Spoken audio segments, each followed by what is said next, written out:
He's the chairman of Ogilvy UK. Ladies and gentlemen, please welcome the legend himself, the inimitable Rory Sutherland.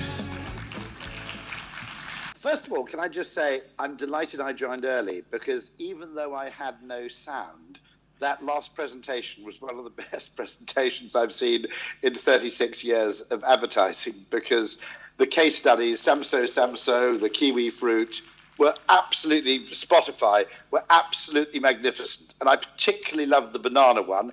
I have, by the way, an insanely overripe banana, which can only be used, I understand, for making cupcakes. I have it in front of me, and I'm just going to share a very interesting fact, by the way, which is every single human being on the planet, when it comes to opening a banana, takes the stalks. You take the stalk and you bend it through 90 degrees, and then you peel it.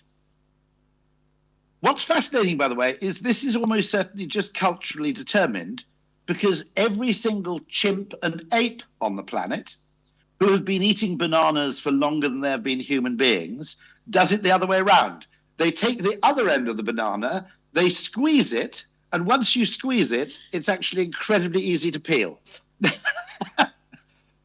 So one of the points I'm making there is an awful lot of human behavior is driven by social copying and habit. Next time you eat a banana, try doing it the chimp way round, and you'll actually discover it's much better. And our job as marketers sometimes is simply to break those two really strong forces that drive, for very sound evolutionary reasons, that drive human behavior, which is do what everybody else does and do what I've done before. Now, those are the two safe bets. They're the two safe default options. The problem is that if you have an innovation, it requires people to change both of those defaults. You're doing what most people don't do. You're opening the banana from the other end, and you're doing something that you didn't do previously. And both of those things are difficult. And that caused me to have an insight which, after 35 years, had never occurred to me before. I always kind of thought that the bigger your idea was, the less marketing it needed, because it sold itself. And then I realized that actually, the bigger your idea is, the more behavioral change it requires, and therefore the more marketing it needs. And I think that's just important, because I think the general prevailing mood in business is, if I have a big enough idea, it won't need any marketing. And my counter to that is, if you have a really big idea, it'll need a lot of marketing. So if we go on to the next slide, what I'm talking about here is I saw there 4 fantastic creative ideas. They were also, in the case of Samso, beautifully informed, and actually, of course, in the case of the kiwi fruit, beautifully informed by the idea of behavioral nudges. By the way, a really useful finding is, in Samso's case, the less you used your phone, the less you paid to buy their goods. There's a very sound behavioral principle that's established, which is that any discount that you've worked for has a higher perceived value than a discount that's just handed to you on a plate. So anything that actually requires some sort of effort on your part to earn a discount, whether it's a mileage program on an airline or anything else, the discount feels more valuable than something that's just given to you unasked for and unearned. And understanding these kind of human perceptual quirks is really important, because often they seem not to make sense. They often run counter to kind of standard economic logic or economic doctrine. And I've called this presentation actually something which I call just the bias against creativity.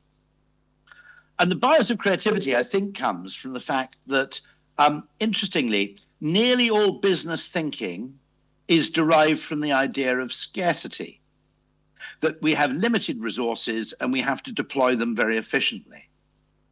And so economic thought is very, very good at dealing with things that are in scarce supply. But as the previous speaker actually said on one of his slides, there's no shortage of human ingenuity. Human ingenuity is actually abundant. What's really difficult is deploying it.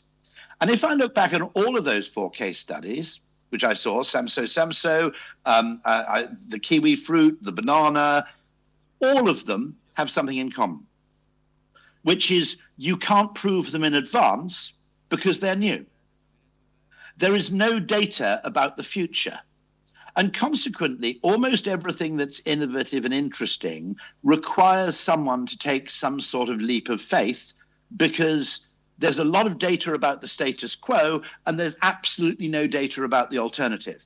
And so if we work in a culture where people demand absolute proof and certainty down to a high level of decimal places before you can do anything, which pretty much describes, I think, the culture in which marketing finds itself. In other words, marketing is now enthralled to finance and procurement and operations and a whole bunch of cultures which have a scarcity mindset. It makes it impossible to do really good marketing. And here's a little bit of a data point, if you like, a little bit of evidence in support of my thesis. These are the 5 gold winners for the Advertising Effectiveness Awards in 2025, organized by the Institute of Practitioners in Advertising in the UK. And they're incredibly robust and rigorous awards which really measure efficacy. But the 5 companies, if we just go back to the list of 5 very briefly, the 5 companies are all, nope, sorry, not quite. 4 of them are family-owned businesses. McCain is a family-owned potato company, Canadian. Laithwaites is a family-owned wine company. Specsavers is a family-owned optician. Yorkshire Tea is a family-owned tea and tea shop and coffee business. Guinness is not a family-owned business. It's owned by Diageo, but Diageo run their brands as though their brands were family-owned businesses. Guinness is very, very popular now because of a plan they put in place 10 years ago. And family-owned businesses are prepared to actually take risks because they don't have to report their finances every quarter. They're prepared to try new things, but also they can operate mentally on different timescales. And if you go to the next slide, I went to Texas recently, and I kept noticing, I recommend going to Texas because Texas now is like California was in the 1990s. It's a place of extraordinary experimentation and extraordinary economic dynamism. And I kept coming across these extraordinary businesses. This is Buc-ee's, which I can only describe as a cross between Disneyland and a gas station. The next one is, if you go to the next slide, is H-E-B, which is an extraordinarily good grocery chain, which is so good that Sam Walton of Walmart said he wasn't going to bother competing with H-E-B because they were too good at what they were doing already. I made inquiries. Both of them are family-owned businesses. And so if you go on to the next slide, for example, this starts to worry me because I think we might have created this world in which publicly owned businesses, businesses that have to report to the stock market, are incapable of building brands anymore. Probably not true of Procter & Gamble, probably not true of Diageo, probably not true of Unilever, probably not true of Nestle, because they're significantly marketing-led and they orient themselves around creating customer value as well as just shareholder value. But time and time again, I keep discovering this thing where every time there's a brand, there's a family. SC Johnson actually calls itself a family company. Dyson is basically, if not entirely family-owned, it's founder-led. Fortnum & Mason's, owned by the Canadian Weston family. I went in there. Somehow it has a kind of vibe that's not like every conventional retailer. Enterprise Rent-A-Car. Octopus Energy, not family-owned. It's private capital-owned. It's, again, founder-led. And on the right is a picture of, if ever you're in the UK and you want to stop your car somewhere, this is T-Bay Services, a motorway service station which was opened by a family of farmers. And unlike every other motorway service station in the UK, which are generally slightly despised, this one is actually a destination. People will actually hold on to their bladders for an extra 20 miles, or they'll divert their journey just to have an opportunity to stop there. And there's something here, by the way, which is very simple. If your brand is owned by a family or your company is controlled by a founder, there's a very simple thing to ask yourself strategically, which is, what does this allow us to do that our competitors can't do? And one of the things you can do is you can try things without proving them in advance. In other words, you can adequately innovate, and you can also adopt behaviors which create customer value in ways that aren't directly measurable or attributable. You're not a slave to last click attribution or any of these absurd metrics which dominate the kind of publicly owned companies where people are more interested in justifying their existence than they are in serving businesses. But if we move to the next slide, this bias against creativity really worries me, because every time I research a really innovative breakthrough marketing or pricing or product idea, I discover that it's encountered a lot of internal resistance.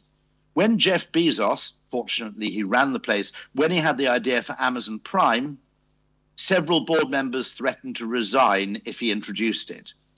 Nestle only managed to produce Nespresso, which is one of the greatest innovations in value terms produced by a large public company in the last 30 or 40 years. The only reason Nespresso survived was that the people at Nespresso lied to Nestle head office about how much money they were making in the first 2 years. So they only survived really by faking their accounts. And you suddenly realize we've created, through our need for quantification, self-justification, and perfect prediction, we've created a straitjacket for ourselves. We've painted ourselves into a corner. And as marketers, I think we've made a terrible mistake, because we latched on to Alphabet and Meta because they held the promise of accountability. Don't worry, you'll be able to justify every penny you spend. And we thought, that's wonderful. We'll be able to spend much more on marketing when we can prove what we can do. But there's a problem to this, which is suddenly you're not allowed to do anything you can't prove in advance. So the only thing you're allowed to do is bottom of the funnel transactional marketing, not the long-term brand building, which is slower to emerge, harder to prove, and to an extent is probabilistic, not deterministic. If we go on one more slide, for example, and there's a fundamental cultural rule. This man is called Rick Barry. He's now 81 years old. As you can see, he played for the Golden State Warriors basketball team. He retired in 1981. He was born in 1946.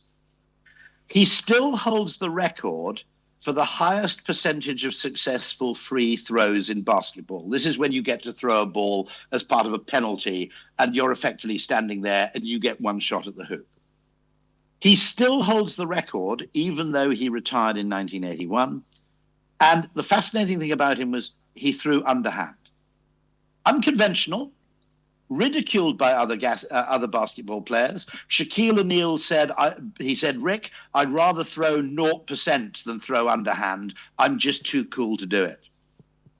And one of the greatest ways you can achieve an advantage in business is by finding a cultural obstacle to your competitors copying you. If you find something which your competitors can't do physically, they can't do legally, they can't do because they lack the scale, the distribution, the brand power, exploit that. But the other area you can exploit in strategy, as the great Roger L. Martin points out, is you can simply exploit a competitor's cultural blind spots. When I talk to digital companies, one of the things I always recommend is they test physical direct mail. And they always look at me as if I'm slightly mad because they go, it's a really old-fashioned 1980s medium. And I said, yep, and it still really, really works. But there's another advantage to physical direct mail, which is that digital companies find it completely countercultural to do anything that's actually physical and old-fashioned rather than digital and modern.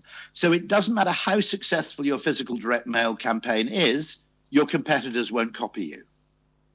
It's exactly the same with Rick Barry. Everybody could see the statistics. They could see he was shooting 90% successfully by throwing underarm, by effectively holding the ball down low, relaxing himself, and then throwing it up in the air. No one would copy him. And this comes down to, if we move on to the next slide, some really, really strong cultural things, which is asymmetry in decision-making. And the thing you need to understand in nearly all realms of data is, yes, your data might be accurate, although it probably isn't. Your data may be robust, it may be real time, it may be fast, but almost all data is asymmetric. In other words, it captures a lot about the past, but it captures nothing about the future. It captures a lot about your existing customers, but doesn't capture anything about your potential customers. It captures a lot about, for example, what you can measure and put into a number, which tend to be financial transactions. It contains almost nothing about the emotional feelings that actually led to that transaction in the first place.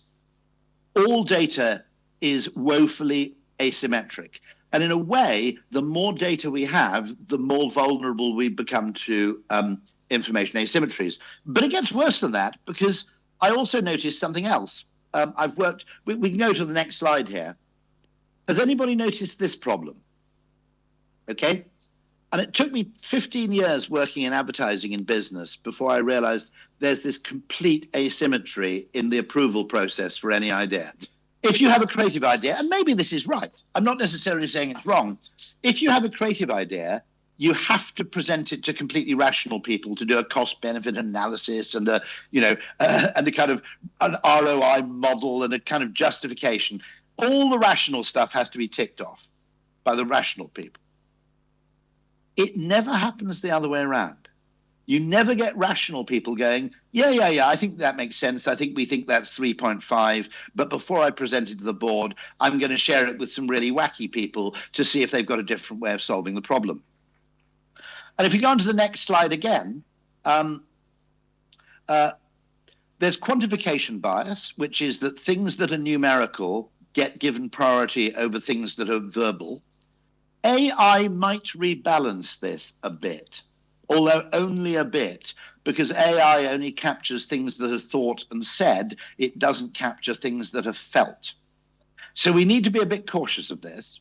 But nonetheless, AI may rebalance things a bit from a numerical model of business to one that's slightly more verbal, which I think, if we're being optimistic, which I sometimes am, might be a healthy thing. But you also have a thing called the alignment problem. Now, here's something. One of the most remarkable people in marketing I came across only about a year ago. He's called Adel Al-Borki. He's a former boxer in Benghazi in Libya. And he made this argument that the way we now justify our advertising isn't something we as marketers have chosen ourselves. So we go on to the next slide. Should come on. Yeah. He's written a post on, I think it's Medium, the greatest trick big tech ever played on marketers. Now, I would argue that if you want to be a free, independent individual to some extent, you have to set your own metrics for success. You have to decide whether money is more important than free time, whether lifestyle is more important than, than cash. You have to decide what makes you different and pursue those things according to some ratio of your own particular taste and judgment. I always find New York a very depressing city because everybody there seems to be entirely focused on making money and there isn't any kind of counterpoint to it. I'd much rather go somewhere like, Texas or Chicago, which is a bit more variegated. But Adel Borki pointed out that it's commercially naive and strategically negligent to assume that firms like Meta and Alphabet, whose core revenue models depend on monetizing behavioral data and industrial scale attention segmentation, would refrain from exerting implicit influence over marketing orthodoxy. And his argument is that the metrics we're actually working to as marketers in the digital world aren't designed to suit the interests of our business or to suit the interests of our brand, or are designed to suit what makes our brand different and differentiated. Instead, we're working to metrics that are really designed to make Meta and Alphabet richer, because we're measuring the things that they sell. And this feat has been achieved. I worked in direct marketing in the 1990s. We could measure and test then. Nobody in marketing seemed to think that measurement and testing was all that important because McKinsey and Accenture hadn't come in and persuaded all their clients to adopt an incredibly numerical model of efficiency because they wouldn't have made any money selling direct marketing. Now those consulting firms make more money from sort of tech implementation projects and marketing transformation, far more money than they do from strategy. They make no money from strategy at all. And so it's massively in their interests to convince, if not marketers, then the people marketers report to, that the only future of marketing is one of perfect granular quantification and perfect accountability. But none of those ideas in the previous slide are necessarily perfectly provable. We can see at a rough level that the sales went up in the store with the kiwi fruit by double digits compared to the stores that didn't stock the pillbox kiwi fruit. We don't know individually at what level that idea worked. We only know how it worked in aggregate. Now, that wouldn't meet the requirements of perfect granular accountability, which have been sold to us by, I think, Meta Alphabet and their running dog lackeys in management consultancy. And I think that's not entirely cynical on their part. That's how, if you're a management consultant and you almost certainly have a degree in engineering, that's how you think things should work, because your engineering mindset is all about pulling things apart. But the marketing mindset is completely different. It's all about putting things together. So if we go on to the next slide, when I read Adele Borki's fantastic presentation, I pointed out that there's a similar problem in a parasite in cats called toxoplasmosis. And so between us, we coined the phrase technoplasmosis. Toxoplasmosis is a cat parasite which largely thrives by infecting the brains of cats. But because cats don't bite each other very often, it finds it difficult to get from one cat to another cat. So it has an intermediate host, which is typically a mouse or a rat. Now, when toxoplasmosis infects the brain of a rat or mouse, it changes its brain chemistry so that mouse is no longer frightened of cats, to maximize the chance that that mouse will get eaten by another cat, and therefore the toxoplasmosis will be able to take up residence in a second cat. I would argue that to some extent, if you think about it, this is absolutely in the interest of the parasite, and it is not in the interest of the mouse or the rat. I would argue that we have been infected by a similar technoplasmosis, which is the metrics in marketing have been designed to suit the interests of our parasite, in this case, Meta or Alphabet, not to the interests of the host organism. As a marketer, I think you should design your own metrics of success, and the metrics of success should depend on what your brand is, what your business is, what makes it different, and what your brand strategy is, how you intend to differentiate. If we adopt exactly the same metrics of success as everybody else, we just get crushed into a bottleneck where we're competing with everybody else for the very scarce resource, which is, of course, exactly what Meta and Alphabet want us to do. So I think we have to be really cautious here. I think our corporate brains have been infected by an idea of evaluation which is not really originated by marketers or even by the business itself.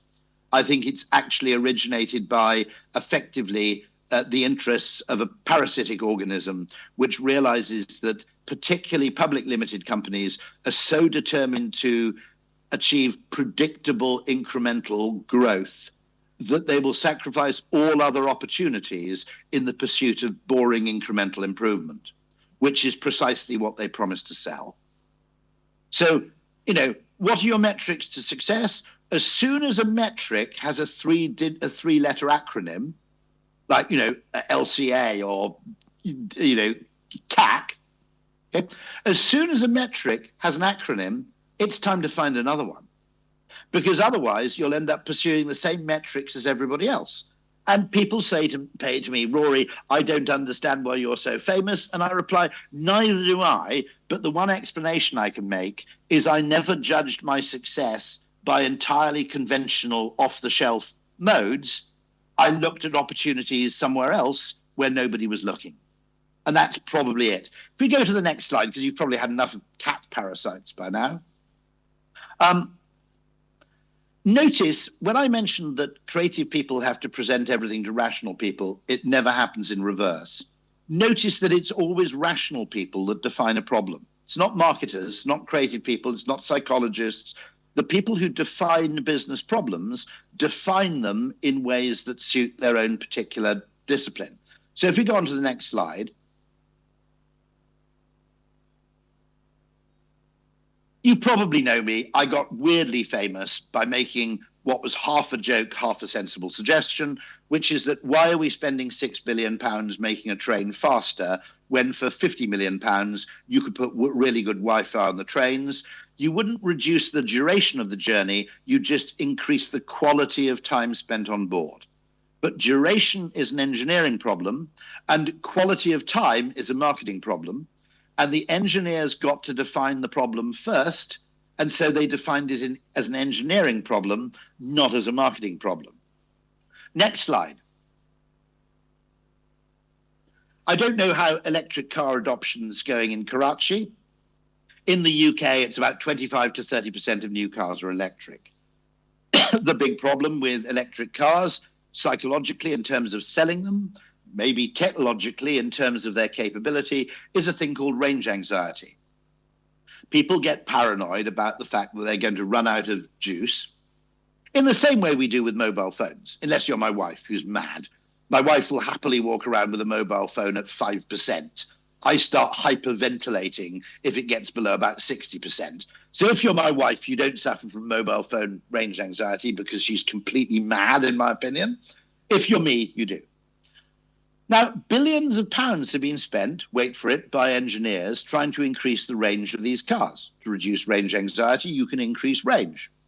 And they've looked for more energy-dense batteries, and it's a very good idea. And it's not necessarily a bad use of $500 billion of research investment. But here's my complaint as a marketer. Nobody's even spent $100 million, never mind $100 billion, trying to do the opposite. Instead of increasing range, reduce anxiety. And there are lots of really easy ways we can do this. For one thing, my electric car tells me I have a battery of 93% or 87%. And then I go to the shops and it goes down to 86% or 85%. I don't need to know that. Just say 80% plus. I'll need to know it's at 11% or 12% if I'm down to a very low battery, because I need to know the precise range remaining. My petrol gauge never told me I had 81% in the fuel tank or 83%. It just told me the thing was pretty much full. I don't need that level of detail. Similarly, in the UK, we have a problem of asymmetry of information, which is that petrol stations are very visible, but electric car charging points, because they're quite small, you can drive past them without noticing. You can't drive past a petrol station without noticing. You can easily drive past an electric car charging station without noticing. And my argument is, look, maybe to solve this problem of range anxiety, we don't need lithium, we need neon. We just need to light the electric car chargers really brightly so they glow purple, to a point where people start complaining there are too many of them, at which point we know that our range anxiety problem has gone away. And so marketers don't even get to the problem until it's been defined by engineers. That's another example of an asymmetry. Now, I'll go on to the next slide and the slide after that. I'm also talking about something which is hugely problematic for all marketers. Now, I thought this was an agency problem, and it used to piss me off working in an agency. Then I realized it wasn't just an agency problem, it's a discipline problem. If we go on to the next slide, it is possible in marketing. If I look at that kiwi fruit idea, that is an idea for all eternity. Okay? You can run that idea. It only cost a few $1,000s. It got huge awareness. You can sell kiwi fruit like that absolutely brilliantly for the next 10, 20 years. Okay? If you take, the idea of Samso, you can run that every time there's Paris Fashion Week. It's an idea with eternal value.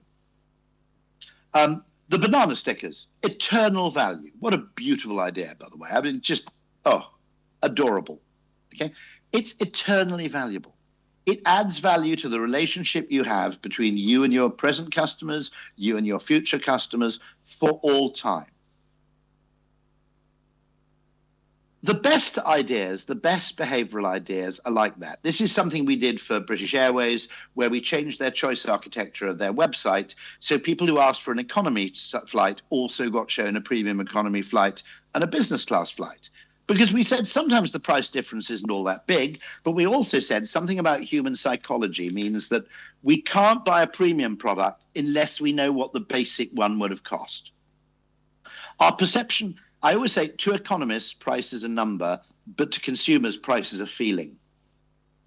And we feel price very differently from how we calculate price. And consequently, if you were on a plane to London, let's say from Karachi, and it was economy £800, premium economy £1,200, you might go, what the hell, it's 50% more. If it was 300 and 700, my hunch might be that you wouldn't, even though the amount you're paying on top is exactly the same in either case.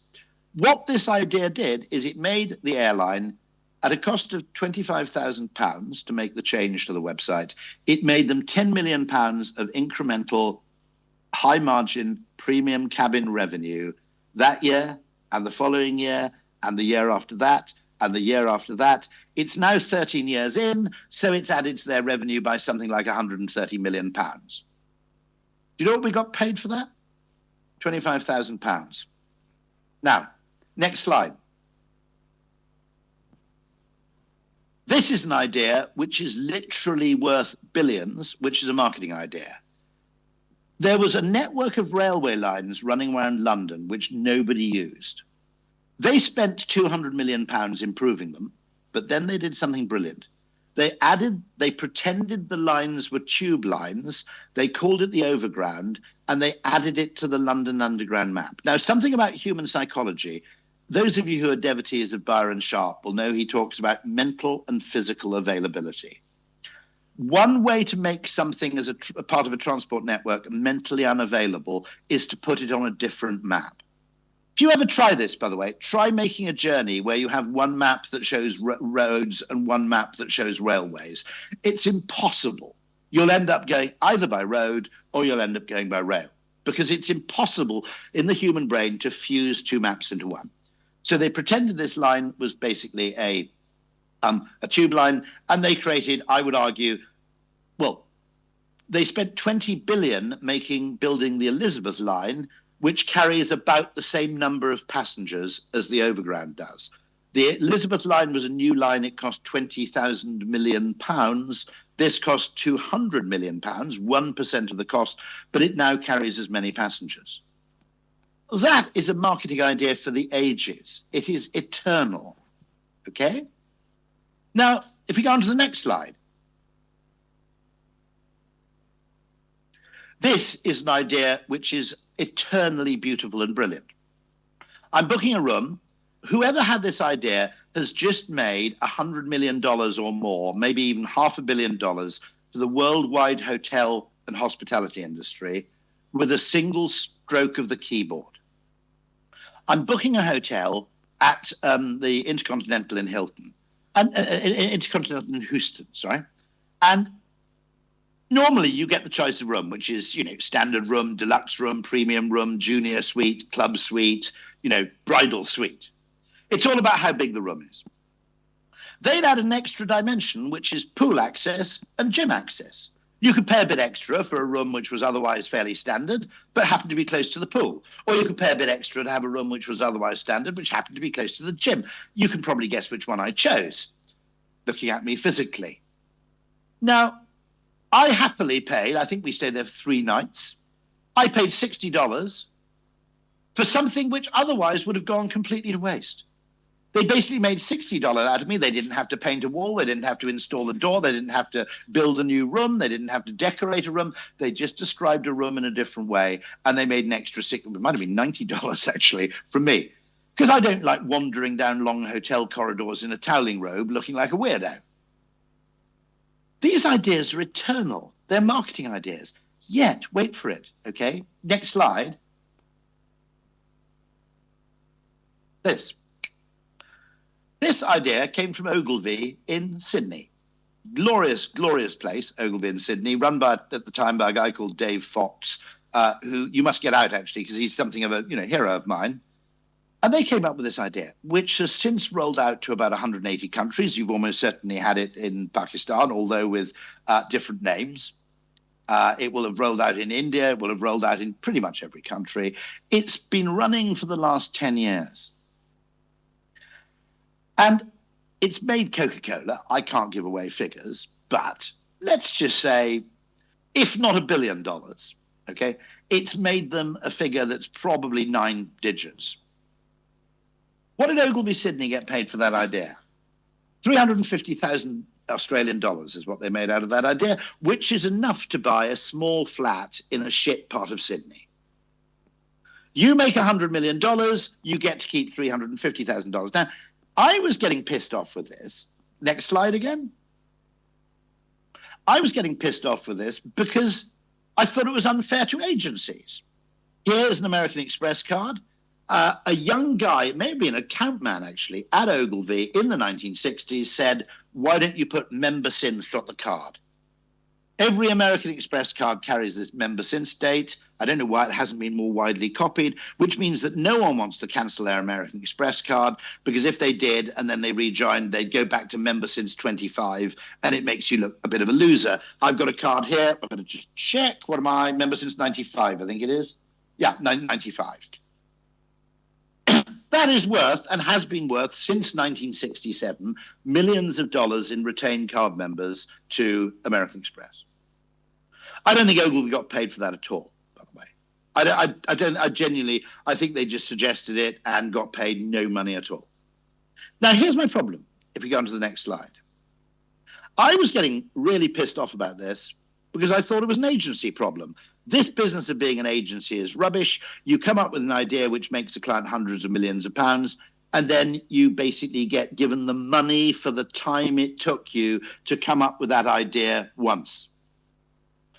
And then I realized it applies to marketing as well, because marketing is held accountable for every single unit of cost it incurs on a daily basis, but it can only claim the credit for incremental sales in a very short time period after the idea was conceived. Do you see what I mean? It's like being J.K. Next slide. If you go to the next slide. Yeah. Okay, I'll go on to this. It's like being J.K. Rowling and being told, yep, you can claim, we'll give you the royalties, but only on the first edition of the book. It's like being a drugs company where you say, yes, you can only patent a drug for 3 weeks. No one is going to invent a blockbuster drug because it wouldn't pay them to conduct the research costs. If you had a pharmaceutical R&D division to a pharmaceutical company, you wouldn't go into that company and go, did you invent a blockbuster drug in the last 2 weeks? Because if not, you're all fired. But that's exactly how marketing is judged. If we come up with a brilliant eternal idea, which brings in money, American Express is still making millions and millions of dollars a year from an idea that somebody at Ogilvy had in 1967. Without that idea, it's plausible that American Express wouldn't exist or would have been bought by somebody else. The whole of history might be totally different. But the valuation of that idea is the time it took to come up with it, if you're an agency. And if you're a client, a marketing client, the valuation of that idea is, well, whether it has an incremental effect on first-year retention. This is bullshit, right? This is absolute bullshit. In other words, we said, oh, great, we can be accountable. But what we've actually inadvertently agreed to is you can account for all of our costs, but give us the credit for about 5 to 10% of what we do, because after Q1, it no longer counts. Those kiwi fruit ideas, no. All the credit for that goes to finance or distribution or somebody else. Doesn't go to marketing, never feeds back to marketing. And the problem is that marketing is probabilistic and it's fat-tailed. Now, I'm going to get a bit controversial here. Some of you who see me speak before will know I talk about bees, and bees do two things. They follow a waggle dance and they go and find pollen and nectar from sources of pollen and nectar they already know about. That's a very simple kind of cost-benefit analysis. It's an efficiency optimization problem. You know, in other words, value of energetic value of pollen retrieved has to exceed energy expended in its collection. But they also engage in a process of discovery which is with bees which go off at random and occasionally find a completely new source of pollen. Now, looked at through the lens of an accountant, most of those bee journeys are a total waste of time. But 1 in 100 of those journeys comes back with something much more valuable than pollen. It comes back with a whole load of information about where there's a lot more pollen, which you can continue to exploit for the next 2 weeks. And bees are intelligent enough to realize that you can't optimize R&D in the same way that you optimize operations. They have a separate accounting function for both of them. We don't. We've allowed the accounting function, the procurement function, the compliance function, all the functions of business that apply to operational efficiency apply not just to those parts of marketing which are about operational efficiency, they apply to the whole thing, including our R&D, including the Kiwi idea, including the banana idea, including the Samsung idea, which are eternal ideas. They're eternally, lastingly, durably valuable. So, next slide. The maths is totally different. The maths and the timescales you need to actually consider when doing the maths for one thing versus another thing, it's a totally different maths. I'm friends with Nassim Taleb, okay? One thing I know about is some things are fat-tailed, some things are thin-tailed. There are things which follow a normal distribution, and there are things where the outliers have disproportionate effect. Marketing is very largely, not exclusively, it's very largely fat-tailed. How do I know? Because Nassim Taleb said this to me, the world's leading expert on fat-tailed distributions, said to me, literally, over dinner in Amsterdam, marketing is fat-tailed. Now, if we go on to the next slide, I'll be very quick here because I'm running out of time, I think. This is a central dichotomy in algorithm design, animal foraging, animal behavior, business behavior. It's called the explore-exploit trade-off. It isn't really a trade-off. The two activities are complementary. They're actually part of what you might call a flywheel. The better you exploit, the more you can afford to explore. The more you explore, the more you discover, the more you have to exploit, and so on and so forth in a virtuous circle. But for our weird Western reason, we call it a trade-off. It's not a trade-off at all. In a dynamic system, it's actually a necessity also, because if you don't explore, you get over-optimized on the past, and eventually you become over-reliant on known sources of pollen, which dry up, and then the hive starves to death. If the hive doesn't explore, it can't grow because it's limited in its pollen collection capabilities purely to... This is why being famous is useful, by the way. When you're not famous, you have to find all your customers. When you're famous, your customers come and find you. And a lot of those customers are customers of whose existence you were completely unaware previously. You get lucky when you're famous, because you're increasing your surface area exposure to positive upside optionality. That's Nassim Taleb, not me. If we move on to the next slide quickly, I'll do the same thing. The culture you need for the two behaviors is completely different, just as the accounting is. Exploit is all about the kind of people we see in control in business. You know, to be honest, if you want me to be a bit blunt, Steve Jobs was explore, Tim Cook is exploit. If we want to be absolutely blunt about this, his background is in supply chain and finance. Steve Jobs' background was in something far weirder. The fundamental maths, many small bets expecting few outsized winners.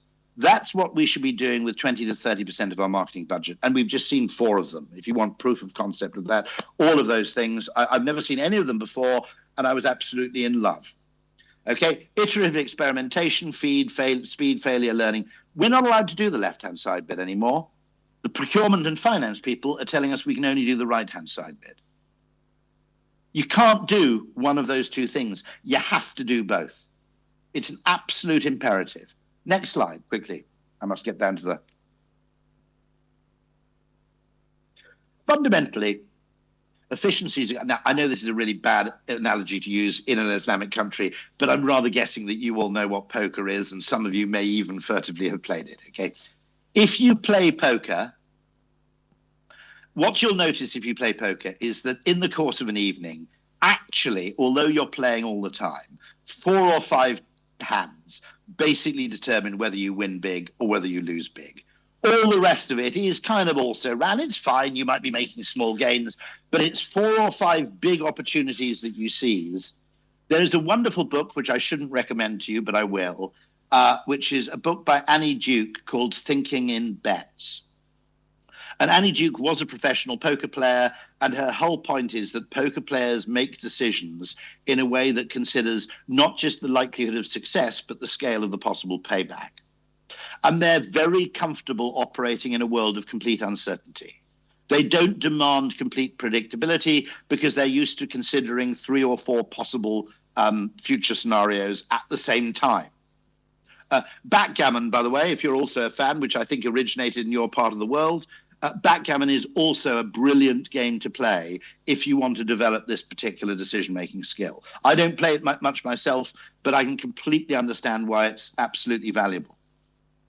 And you don't find entrepreneurs I hate to say it, but you don't find entrepreneurs in chess clubs. You find entrepreneurs in casinos.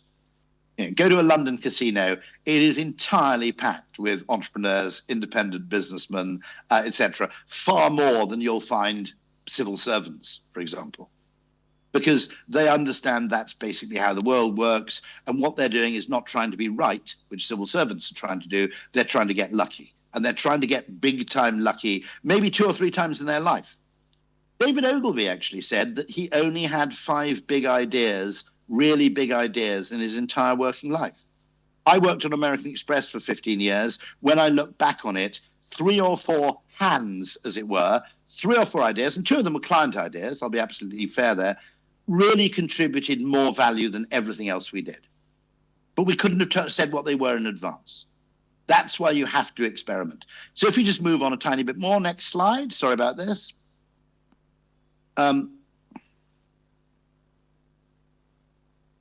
That's Walt Disney.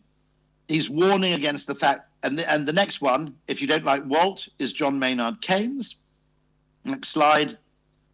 It's often better for reputation to fail conventionally than to succeed unconventionally.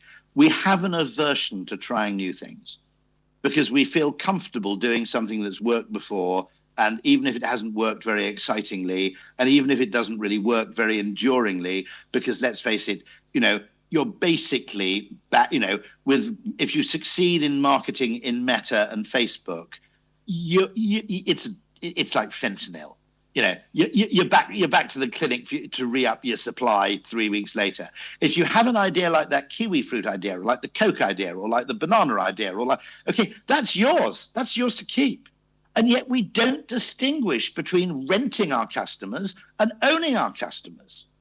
We all do with a house, but we seem happy to say, let's negotiate a really good rent with Meta so we can rent our customers a little bit more cheaply this month.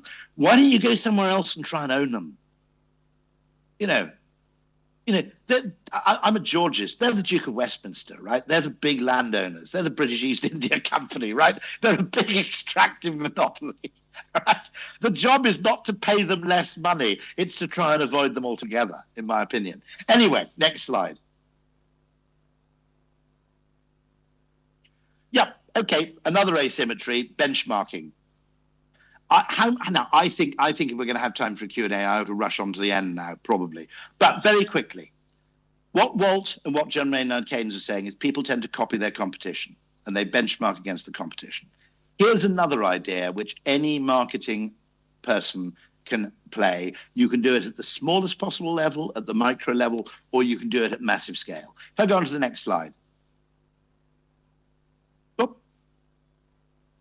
Read this book. It's wonderful. Will Guidara, Unreasonable Hospitality. He ran the 11 Madison Park, which was at one point the 50th. In 2011, it was the 50th best restaurant in the world, Michelin 3-star restaurant in New York. And according to the San Pellegrino Restaurant Awards, it was the 50th. It's now gone completely vegan for some weird reason. And by the way, if it doesn't serve halim, in my opinion, it is not the best restaurant in the world. But that is, by the way, if you're ever in London, Saloo, Pakistani restaurant, I think there's one in Karachi, Halim Akbari, absolutely off the charts, best food ever conceived by the wit of man. So there you go. I think there is a Saloo in Karachi, so go there for dinner if you get the chance. Bloody expensive, but it's worth it. Anyway, this guy ran the best restaurant. He got it from number 50 to number 1. And the way he did this was when he was the number 50 restaurant in the world, he took his team to the best restaurant in the world and they started benchmarking. They started copying the things they liked. Oh, we could do this with the napkins. We could have an amuse-bouche between courses. We could do this. We could do that. At the end of the meal, Will, wonderful guy, said, I'm not interested in any of this. What I want to know is what did the restaurant do badly, not what did the restaurant do well. Because if we can find something this restaurant's doing badly and we double down on that and do it brilliantly, we will get much more wow effect than if we simply copy something they're doing already. What we're doing there is what I call optimized for surprise. And they came down to two things. The coffee was nothing special. And if you were a beer drinker, you got a very poor selection and very rough, very short shrift treatment compared to the wine drinkers. The wine drinkers were fawned over and they were given tasting notes and all this sort of stuff. And the beer drinkers were told, yeah, we kind of got Peroni on draft or something. Nothing wrong with that, but it wasn't the same level of experience. And so he goes back to his own restaurant. He appoints one of his staff, the coffee sommelier, and he appoints another one of his staff, the beer sommelier. And suddenly you're in a Michelin 3-star restaurant. You go, actually, it's a hot day. I feel like a beer. A guy arrives with a list of craft ales from all over the United States, tasting notes, pairing suggestions with the food. You've never experienced that ever before in your life. And therefore, you will remember that in a way you wouldn't remember an amuse-bouche between the second course and the third. Other people do the first. Nobody does the second. Now, if we move on, there is a good reason why this works, optimized for surprise. We'll go on to the next slide, I think. I think that's what Steve Jobs did. Everybody in tech was competing on the performance of a computer, and they completely ignored usability and aesthetics. What Steve did is he didn't ignore performance. They were high-performing machines, but they weren't cutting edge. But he doubled down on aesthetics and appearance. Because what everybody had failed to notice while they were completely focused on benchmarking themselves against IBM or benchmarking themselves against, whoever it might have been on clock speed and so forth, they completely forgotten the fact that computers were so bloody ugly that if you put one in your home, it turned your room into an office, effectively. So that's what I call reverse benchmarking. Find what your competitor's bad at, do it brilliantly. Next slide. Buc-ee's. I mentioned them before. The entire idea is built around the fact that the restrooms are fantastic. What are gas stations bad at? They're bad at restrooms. Who decides where you stop? The founder of Buc-ee's decided it was probably the passenger in the car, more often a woman than a man, who actually said, no, I don't want to stop there. The restrooms will be horrible. They were the people who could get you to drive another 20 miles to go to Buc-ee's instead. The entire premise of the place is that the women's restrooms are palatial. There is a Turkish brand doing the same thing, by the way, a Turkish petrol station brand, founded by a husband and wife who used to be teachers. I don't quite know how you go from teaching into running a gas station chain, but they've done it. People who run their gas stations are terrified of the owners turning up because the first thing they do is head straight for the restrooms. And if they're anything short of perfect, you're out of there. Next slide. This is just a hotel in Abergavenny. If you're ever in Abergavenny, stay there. They did one wonderful thing. They did do lots of wonderful things, but every time you stay at a provincial hotel, what time do you stop serving breakfast? Well, it's 8:30 normally, but on Saturday, we keep it open till 9. These people, 11 o'clock. Okay, you had me at 11 o'clock. I don't care. The rest of the experience could have been less good than it really was. The fact that you do breakfast until 11 o'clock, I'm on holiday. I don't want to be getting up and struggling to go down to a restaurant somewhere. I want to take it easy. You've won at that point. Next slide. And the reason this surprise, optimized for surprise, works, there's another book recommendation. If we go to the next slide. Oh, actually, before I get to that, I'm going to skip this. How we present information affects how people perceive information.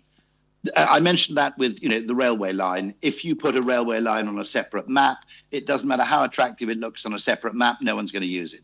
In this case, what you see here is the blue numbers around the outside of a speedometer are actually a paceometer. I've done it in miles per hour because it was, I think, A.L. Peer, the behavioral scientist who created it in the United States. What the blue numbers show is minutes per 10 miles. And what you suddenly notice is with every 10 miles an hour you go faster, you save less and less time over any 10-mile distance. Go 30 miles an hour instead of 20 miles an hour, you save 10 minutes. Go 20 miles an hour instead of 10 miles an hour, you save 30 minutes. Go 90 miles an hour instead of 80 miles an hour, you save about a minute. You may have noticed this if you have a sat-nav or a GPS, because if you're going quite fast already and you go faster still, your estimated time of arrival barely changes. If you're going very slowly and you start moving at 40 miles an hour, your estimated time of arrival drops quite dramatically. Nassim Taleb described this as mathematically trivial, but completely counterintuitive. The reason I show this in every presentation I give is because I think it might save someone's life, fundamentally. Because, yep, going quite fast is a good idea. You'll get there faster. You'll save a lot of time. Going really fast when you're going quite fast already, it's an idiot's game. Stopping distance, braking distance, likelihood of fatality, severity of accident, fuel consumption, they're all going up exponentially. Time saved is actually flatlining. Once you know that, you don't drive in quite the same way ever again. Next slide. And I was talking about optimized for surprise. If you're really interested in the neuroscience of this, there's a guy called Andy Clark who wrote a book called The Experience Machine. His contention is that most of what we perceive is actually a prediction, and the limited bandwidth we use in our optic nerve, our nasal senses, our auditory senses, is reserved for those things we weren't expecting. So if you do something that people weren't expecting, it achieves much, much more salience and much, much more attention than something that you were expecting. Here's a suggestion. If anybody runs a hotel chain, no hotel I've ever stayed at. I've stayed in some really expensive hotels. I've stayed in some fairly basic hotels. Every hotel comes with a TV. I've never had a hotel that has a monitor. But 50% of my time in a hotel room is now spent working. Now, you could rent me a monitor. If when I booked that hotel room with the pool access in Houston, they'd said, want a 45-inch monitor, curved monitor, extra $20 a night, I would have paid in a heartbeat and I would have claimed for it. Okay? It's a work expense. Nobody's done that. Why haven't they done that? Because nobody's thought of it. Because to think of it, you've got to imagine something that doesn't exist already rather than looking at data about things that already exist. Because you're benchmarking against your competitors, you're benchmarking against the past, you're not benchmarking against the future.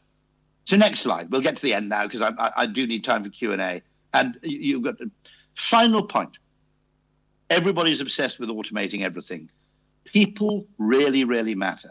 And this is a wonderful case of misalignment of measurement. Royal Mail, back in the 2000s, maybe the late 90s, was obsessed with improving operational reliability. What percentage of first-class mail arrived next day before 9 a.m.? And then they looked at the customer satisfaction figures and discovered there was no correlation between the quality of their service and the extent to which their customers, the recipients of the letters, liked the Royal Mail brand. No correlation at all. There were places where they weren't very good, where people loved Royal Mail. There were places where people hated Royal Mail, even though the service was incredibly reliable.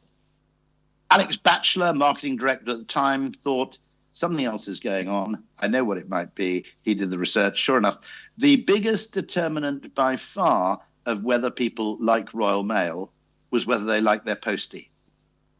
If the postman was friendly, if the postman was chatty, if he said, I knew you were on holiday, so I put the parcel round by the back door, you loved that guy.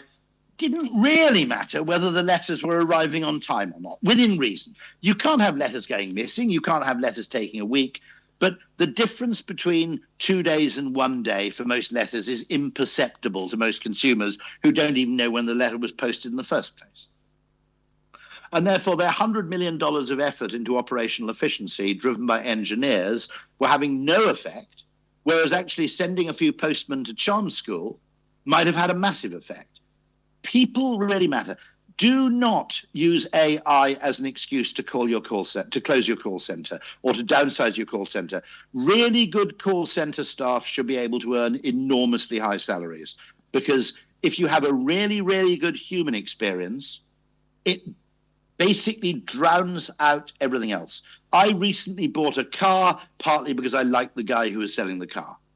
Estate agents, real estate agents, Make absolutely sure that the vendor and the buyer of a property never get to meet before things have been signed. Why? Because if you don't like the person selling the house, you won't buy the house. Doesn't matter they're moving away. It's irrelevant. As humans, we're optimized to do business with people we really like. And when I say people, I often mean people, not interfaces. And therefore, this idea of automation is desirable to some degree. I quite often order a McDonald's on a screen. It's convenient. I know what I want. I don't want a conversation. But sometimes I do. Also, McDonald's has people standing behind a counter. When my daughters were young, I told them very simply, if ever you're stuck out late at night, head for a 24-hour McDonald's because there are toilets, there's food, there's drink, and you're safe. Okay? You're completely safe within a McDonald's because there are 2 or 3 people standing behind the counter checking that nothing untoward happens. Now, if you take away the humans, that's no longer a promise I could make. You've changed the nature of the place imperceptibly. Even if the efficiency of your operations have been improved, the emotional relationship I now have with McDonald's has changed. That's why Starbucks could automate the whole thing. They don't. You know, they're absolutely obsessed with making every single coffee to order. So next slide, very quickly.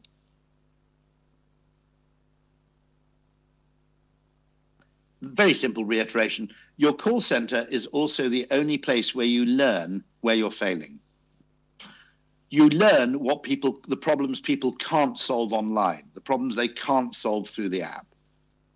One very clever person I knew at Microsoft, when he started a new part of Microsoft, he put the call center right in the middle of the developer team, so it provided instant feedback to what features they needed to get rid of, what features they needed to change, and what features they needed to add.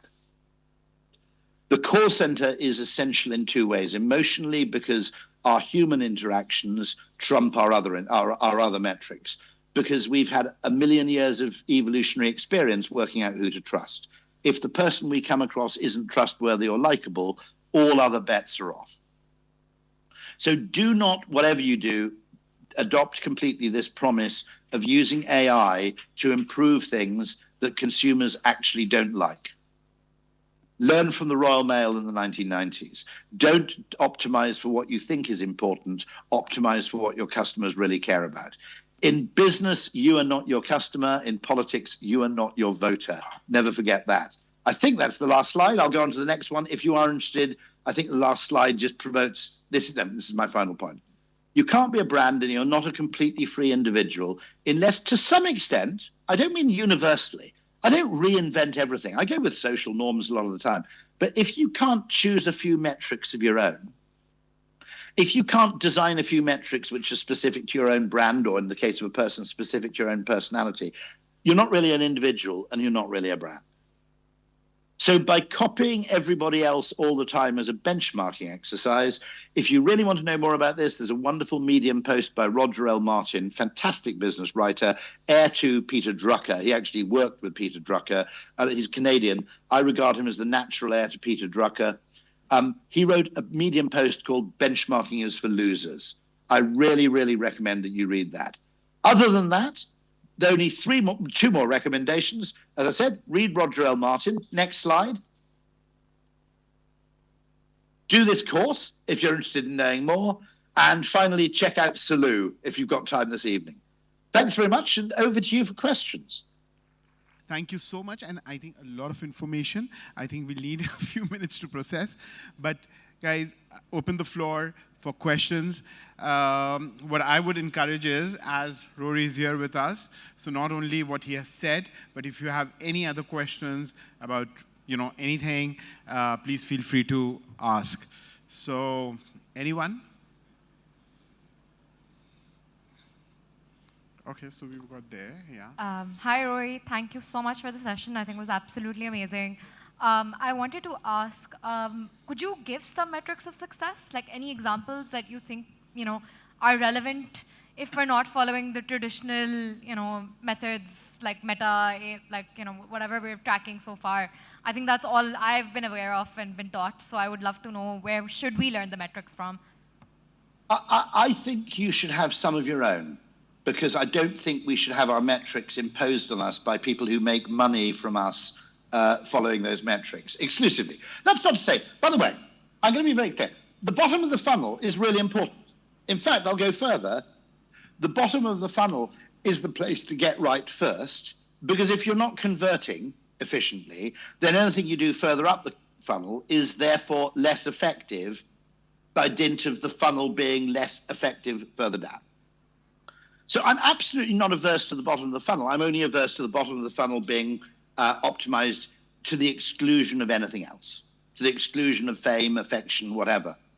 And I would like to, for example, I think a surprise and delight metric would be very, very useful. Now, one of those might be complaint handling.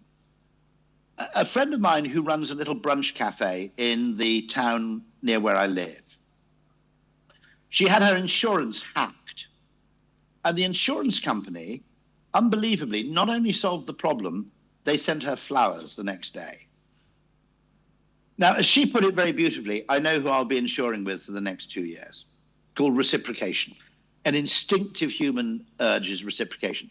Ironically, if you have a problem with a brand and they solve the problem very well, you're more loyal to the brand than if that problem never occurred. I also think that, now, I don't know how they measure. The cost of those flowers is not negligible. But on the other hand, and also it's slow to measure because you can only measure it in terms of customer retention rather than customer acquisition. But one of the things I would look at undoubtedly is there's only one really good measure of a great business, which is, well, it doesn't work for everything, doesn't work for banking, doesn't always work, say, for medical operations, but repeat purchase. Okay. In other words, one of the things is if it becomes more and more expensive to acquire new customers because Google or Facebook have a stranglehold over them, it becomes more and more important to retain the customers you have and to maximize their lifetime value. And I think we underweight those measures, not because they're unimportant, but because they're slow. You can measure the efficacy of an acquisition tactic in days or even hours, whereas a retention tactic takes years.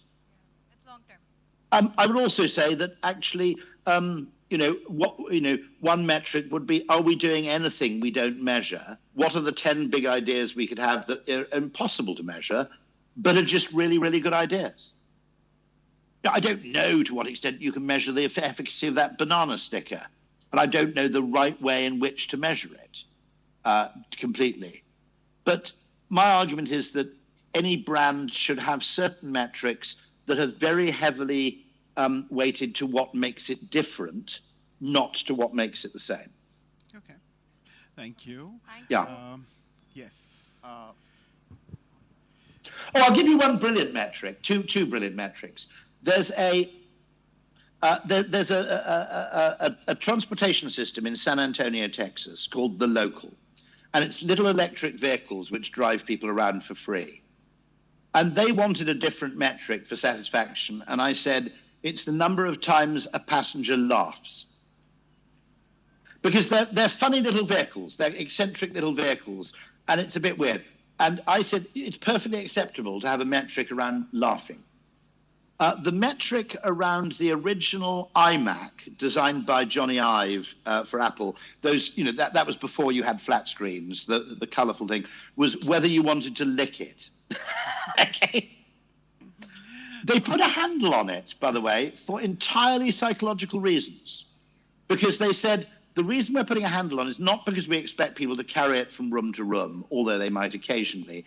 It's that we want people to feel that the computer is something they can touch. Hi, Rory. It's a dream to talk to you, although virtually. So my question is, when you talk about this problem identification and perception, etc., the customer is very important to get the actual data and the actual problem insight. So are you in favor of focus groups or ethnography, or are you looking for a mix of that? And what about things like NPS and other things as well for customer feedback and insights? I mean, I wouldn't discount any of those. I have certain doubts about conventional market research. With depth interviews, one-on-one, and ethnographic research, where the research takes place in context, I think are disproportionately more valuable. Now, it's worth saying a lot of data does have one virtue, which is it's behavioral rather than attitudinal. You know, even if it's just click-through data, the click-through is something that somebody actually did. But one of the things that you've got to be careful of is getting trapped in a particular measure. So there's a great thing called Goodhart's law, which is any metric that becomes a target loses its value as a metric. And there's a fantastic new idea which creates, I think, a new metric. But anybody who's involved in online advertising, I think I just need to get the right URL for them. They're called Tickle, and it's a new business. Here we are, Tickle Global, and the website is jointickle.com.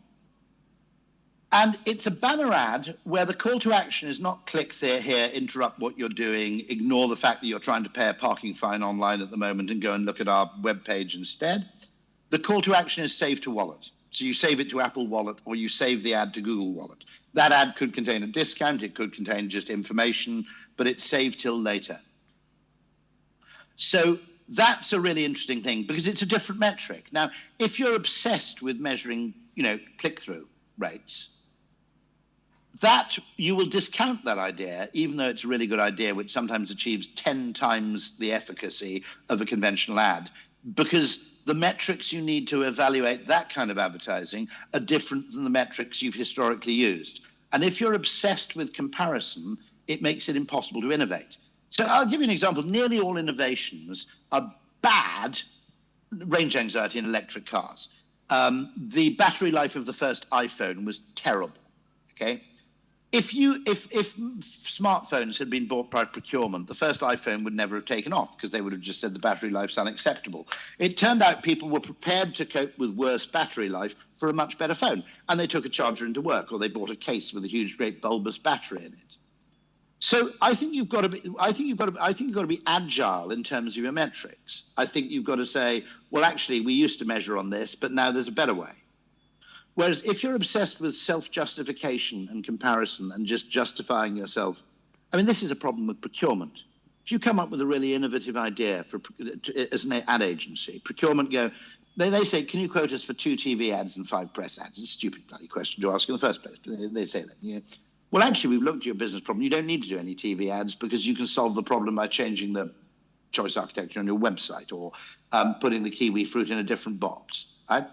And procurement do not go, wow, that's a brilliant idea. Thanks, you've saved us a fortune. They go, no, we're not interested because we need to compare your costs like for like with 4 other agencies so we can beat you down on price. So we're not interested in good ideas, which mean we have to spend less money. We're only interested in making you cheaper. And so the need for direct comparison is a fundamental obstacle to innovation. Okay, thank you. Anyone else? Hello. Hello. Yeah. Hi, Rory. Great talk. Hello there.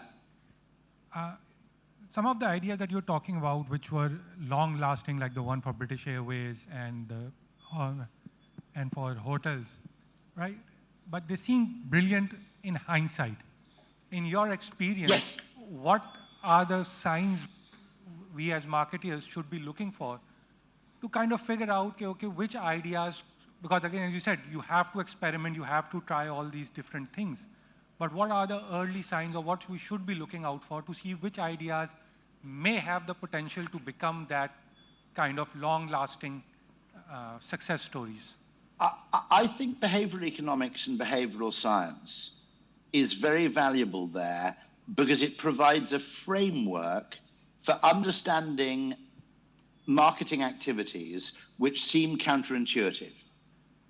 I'll give you an interesting example of this, by the way, which I've suggested to a lot of our service clients, so far without success, which is, weirdly, if you ask a customer to do a favor for you and you ask them really nicely, even though they've done you a favor, they like you more than they did before.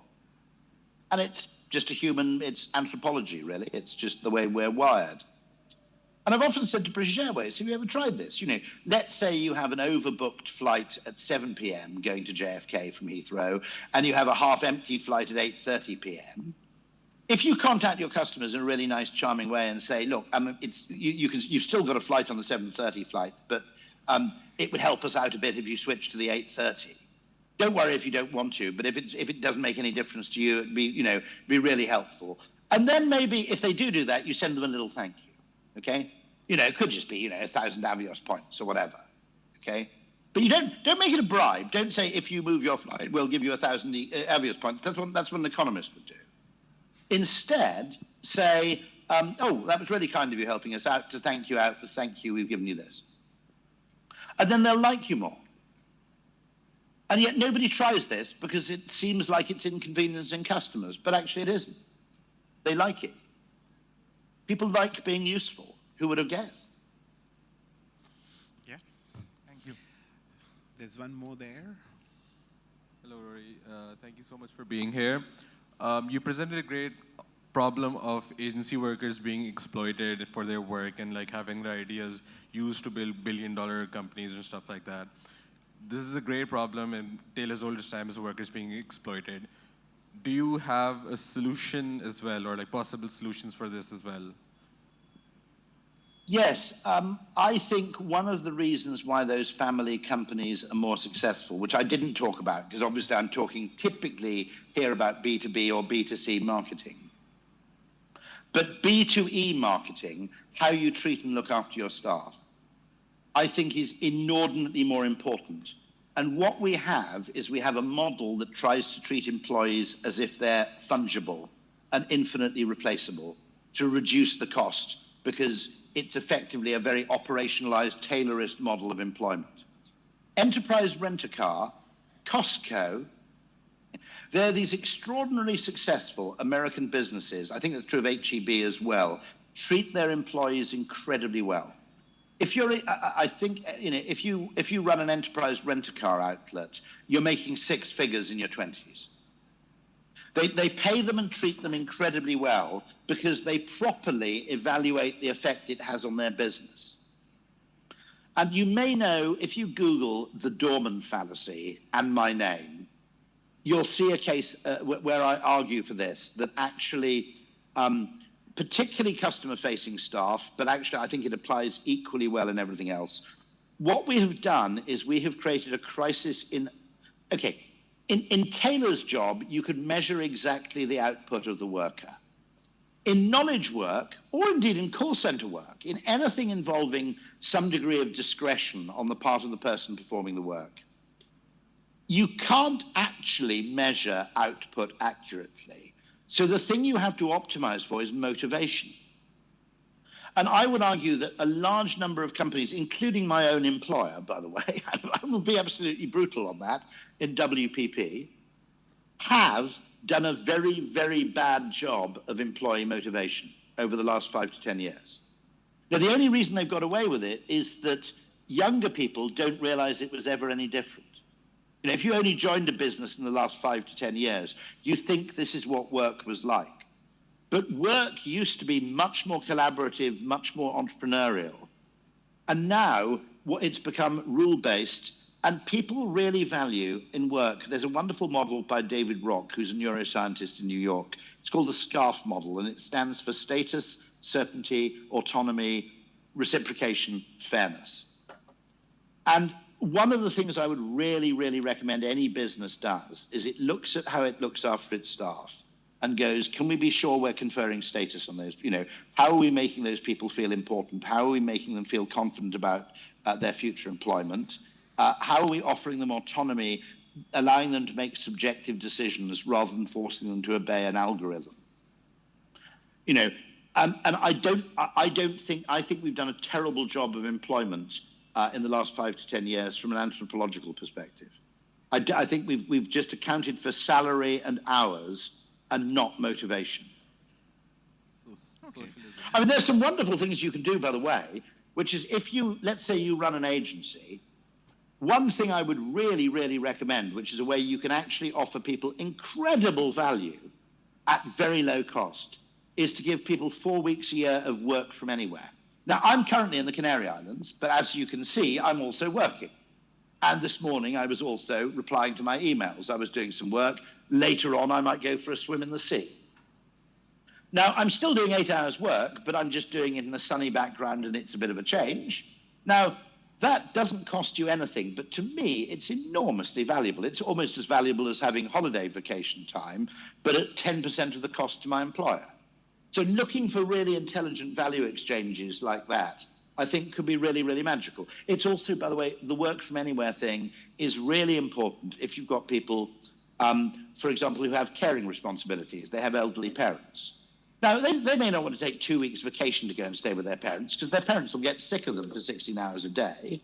But allowing them to go and stay nearby or, stay in a nearby Airbnb and pop in every day for a week and see their parents or their, anybody who needs looking after while still doing useful work remotely seems to me, and altogether, it seems to me something where everybody wins. And I think we're wrong to treat that with suspicion. Cool. Thank you so much. That's a... Okay. Fuad, can we have the mic here? And I think last question, perhaps. Oh, you also have one? Okay. Hello. I'm sorry, Rory. Apparently, by the way, apologies to everybody, which is that Salou is actually in Lahore, not in Karachi. Yes. There's no longer a Salou in Karachi. My apologies. But if you're in Lahore, you know where to go. Fuad. So just one comment and one question. One comment really is that you talked about family businesses. And in the last 2 days, we've talked a lot about it in Karachi. And we've seen that some of the larger FMCG businesses here are family businesses. And one of the learnings there are they are faster to react in the market. Yes. I think the challenge we've had here in Pakistan is some of them perhaps are not that clear on the branding opportunity, but they're very quick in the market and stuff. So there is a trade-off in family businesses. I work in a cosmetic business, and one of the things that it's very easy for us to do is experimentation, which perhaps at a multinational would not have been possible. So I think your comments there that you mentioned, that you do it and then justify it, are very relevant to this market. And there's a fundamental thing, which is that as a family-owned business, you're focused on the customer, not on the shareholder. Mm-hmm. Yeah. And the economist Dan Davis, who was formerly an economist at the Bank of England, his observation was that as a family business, if you focus on your customer, you're focused on the real world, and you're focused on the future, and you're focused on the world of possibilities. If you're focused on your shareholder, you're focused on artificial measures, and you're focused on the world of cost reduction and efficiency, not on the world of discovering new opportunities. And perhaps on the short term, and perhaps... Yes, and absolutely on the short term. Yeah. Yeah. Because let's face it, the family has their name above the door. They have and they have a sense of posterity. They want to pass a business along to their children. Mm-hmm. Mm-hmm. Whereas the CEO probably wants to get out in 4 years with a big payoff, which is best achieved by gaming the share price through share buybacks and other trickery like that. But it's not the real world.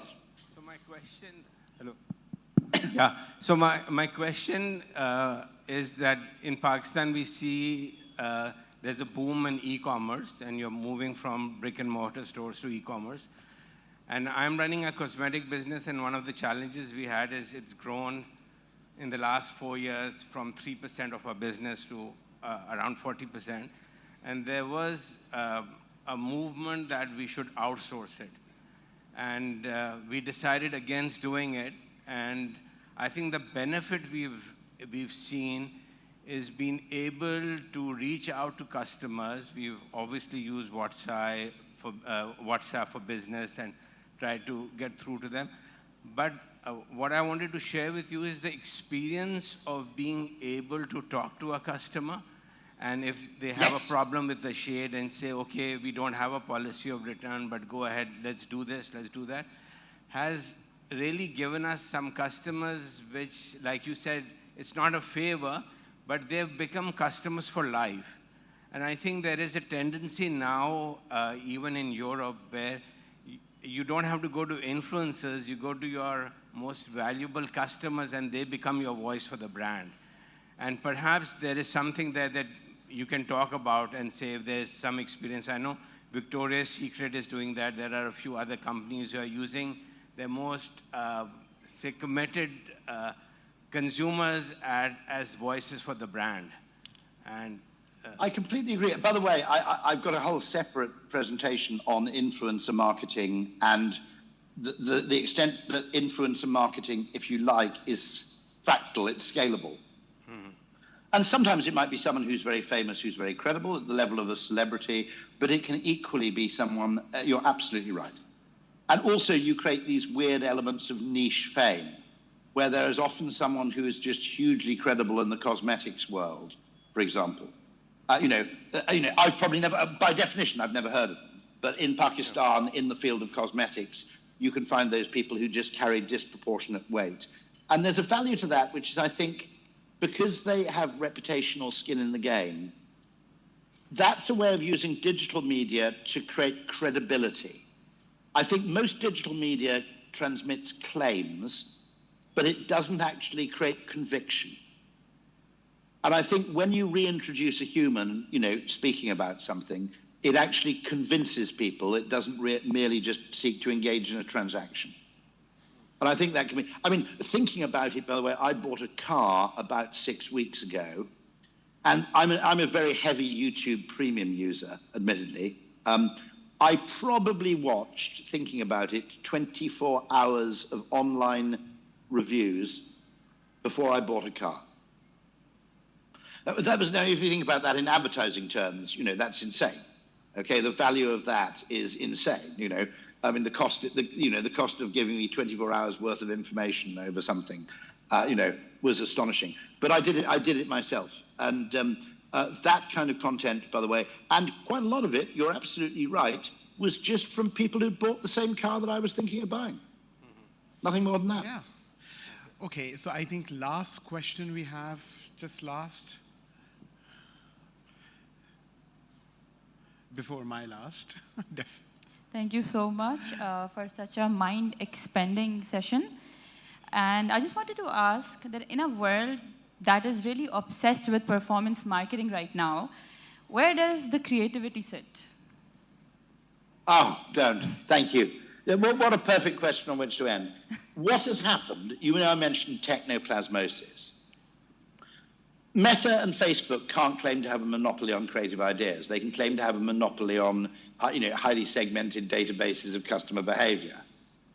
Consequently, the amount of experimental weight and expense that's been put into targeting relative to creative has now gone completely. Now, I worked in Ogilvy, bear in mind, from 1988. Now, I'll be absolutely honest with you. In 1988, 1990, 1992, 1994, 1996, there was too much focus on creative relative to media and targeting. And I welcomed initially the fact that when digital marketing came along, there was a rebalancing. And then I suddenly discovered that we've created this weird world. We've got to be very careful of tech, because companies, when they spend money on tech, don't really look at the opportunity cost. They go, tech, it's efficient, it's automated, it's essential for competitive advantage, therefore, let's just spend as much money on tech as we possibly can. And I always say, well, look, the only thing is that for 10% of the money you've spent on some tech stack, you could have employed the world's best copywriter for her or his entire working life. Maybe that would have actually helped you out a lot more than, coming up with an absolutely fantastic verbal encapsulation of what your brand stands for, or coming up with a distinctive visual style, or any of those things that might massively increase, mental availability and comprehension of what makes you different and so forth. And any of those things, would probably be more valuable. But it's not quantifiable and it's not predictable. And finance are basically addicted to the drug of predictable, quantifiable, incremental efficiency improvements, as distinct from playing poker, which is, as a copywriter, I don't know, 5 times in my life, 10 times in my life, you come up with something which just changes the game altogether. And no one's looking for that anymore because their time horizons are too short. But, when I look at those companies, Bucky's, H-E-B, T-Bay Services, all of them really are creative successes. They're just, they're just the encapsulation of a brilliant idea, brilliant human insight. And the data tells us what people are doing. It doesn't tell us why. And it tells us nothing about the people who aren't doing anything at all and what the bottleneck may be. So we're basically spending 90% of the budget on 10% of the opportunity, I would argue. And you're absolutely right. I mean, it's insane. Okay. Dove, again, what was that worth? You know, again, it's one of those things where if you come up with a creative breakthrough, it's yours to keep. If you come up with a targeting breakthrough, it won't be long before someone else notices, and the market prices for what you're doing then normalize, and it's no longer a breakthrough anymore. Okay, thank you. No more questions. I think we would have loved to carry on with the discussion. I would really like, we could have talked about the evolving agency model, but I think for some other time. So I think, thank you so much, Rory. Thank you so much for your time. I hope everyone enjoyed. It was a pleasure. Let's see if I can make it in person next year. Yes. I'd love to make it in person in 2026. So we're going to take... Or if that's too soon, 2027. Soon, yes. If not next year, then year after that. So I think in front of all the witnesses. I think we have so many witnesses, so, you know, we're going to take you on that. Thank you so much.